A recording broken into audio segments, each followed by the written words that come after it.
AIIMS Kasaragod തന്നെ വേണം. സുരേഷ് ഗോപിയുടെ നിലപാടിനെതിരെ മേഖലാ പ്രസിഡന്റ്. ബി.ജെ.പിയിൽ ഭിന്നത. എയിംസ് കാസർഗോഡ് ജില്ലയിൽ സ്ഥാപിക്കണമെന്ന് ജനങ്ങളുടെ ആവശ്യം ന്യായമാണെന്നും ഇക്കാര്യം ആദ്യം ആവശ്യപ്പെട്ടത് ബി.ജെ.പി ആണെന്നും പോസ്റ്റിൽ പറയുന്നു. ഇത് സംബന്ധിച്ച് അന്നത്തെ ജില്ലാ കളക്ടർക്കും മുഖ്യമന്ത്രിക്കും ബി.ജെ.പി നേതൃത്വം നിവേദനം നൽകിയിരുന്നു.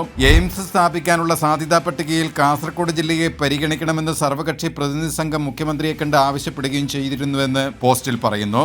എയിംസ് തുടങ്ങാൻ യോഗ്യമായ പ്രദേശം ആലപ്പുഴയാണെന്ന് കേന്ദ്രമന്ത്രി സുരേഷ് ഗോപി നേരത്തെ പറഞ്ഞിരുന്നു. വികസനത്തിലേറെ പിന്നാക്കം നിൽക്കുന്ന ആലപ്പുഴ ജില്ലയെ മുന്നോട്ട് കൊണ്ടുവരണം. രാഷ്ട്രീയ ലക്ഷ്യത്തോടെ എയിംസ് ആലപ്പുഴയിൽ വേണ്ടെന്ന് ആരെങ്കിലും പറഞ്ഞാൽ അത് നിർബന്ധമായും തൃശൂരിൽ കൊണ്ടുവരുമെന്ന് സുരേഷ് ഗോപി പറഞ്ഞിരുന്നു. കേരളത്തിൽ എയിംസ് അനുവദിക്കണമെന്ന ആവശ്യം കേന്ദ്രത്തിന്റെ പരിഗണനയിലാണ്. രാജ്യത്ത് 22 എയിംസുകൾ അനുവദിച്ചെങ്കിലും കേരളത്തിൽ അനുമതി ഇതുവരെയായിട്ടില്ല.